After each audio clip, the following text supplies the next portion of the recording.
kecerdasan buatan, atau yang kita kenal sebagai AI, itu bukan lagi konsep masa depan.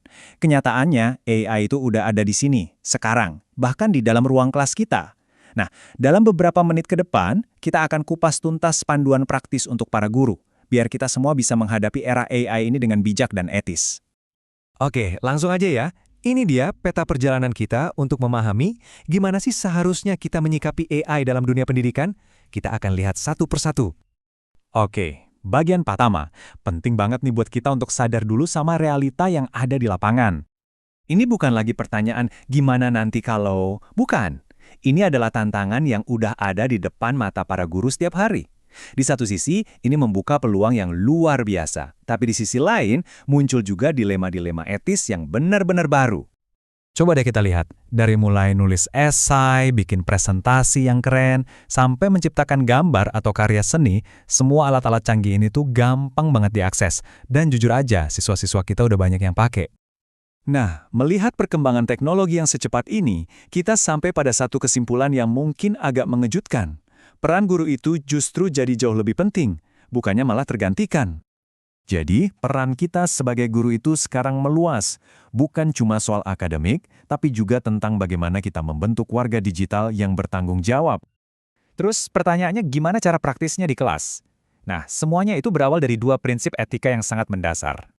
Poin utamanya gini, kita harus tanamkan ke siswa bahwa AI itu bukan dewa.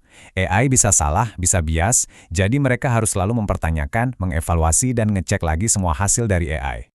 Prinsip kedua adalah soal transparansi. Maksudnya apa?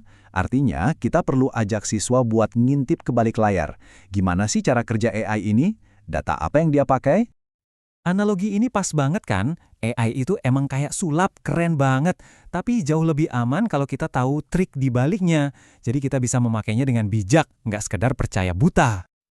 Oke, biar nggak cuma teori, yuk kita lihat dua contoh kasus nyata dari sekolah. Ini bisa banget ngebantu kita membayangkan tantangan etisnya secara langsung di dalam kelas. Coba bayangkan skenario ini ya. Ada sebuah kelas informatika. Anak-anak kelas 9 lagi semangat-semangatnya nih ngerjain proyek AI baru mereka. Awalnya mereka semangat banget nih, AI-nya berhasil terus. Tapi pas diuji dengan data baru, AI-nya salah, mereka kecewa. Nah, momen kekecewaan inilah yang jadi kesempatan emas bagi guru untuk menjelaskan batasan AI, bahwa AI itu cuma pengenal pola, bukan penebak ajaib. Sekarang kita ke kasus kedua, sebuah skenario yang kayaknya udah nggak asing lagi buat banyak guru bahasa. Ceritanya ada tugas esai. Terus guru curiga, kok beberapa tulisan siswa ini bagusnya nggak wajar dan gayanya mirip semua. Setelah dicek, bener aja pakai AI. Tapi pas ditanya, muridnya ngaku mereka pakai AI itu bukan buat nyontek, tapi karena buntu ide. Nah loh. Sekarang, yuk kita jeda sebentar buat refleksi. Coba bayangkan, Anda adalah guru yang ada di posisi itu. Apa yang bakal Anda lakukan? Ini nih, pertanyaan mendasar yang perlu banget kita diskusikan secara terbuka dan jujur sama para siswa. Di mana sih batasannya? Tugas kita adalah membantu siswa memahami perbedaan krusial ini. Kapan AI itu jadi co-pilot yang membantu, dan kapan AI jadi autopilot yang malah mengambil alih seluruh proses belajar mereka.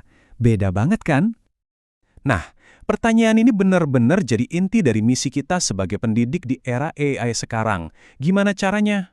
Oke, semua obrolan kita dari tadi sebenarnya mengerucut pada satu kesimpulan akhir yang paling fundamental.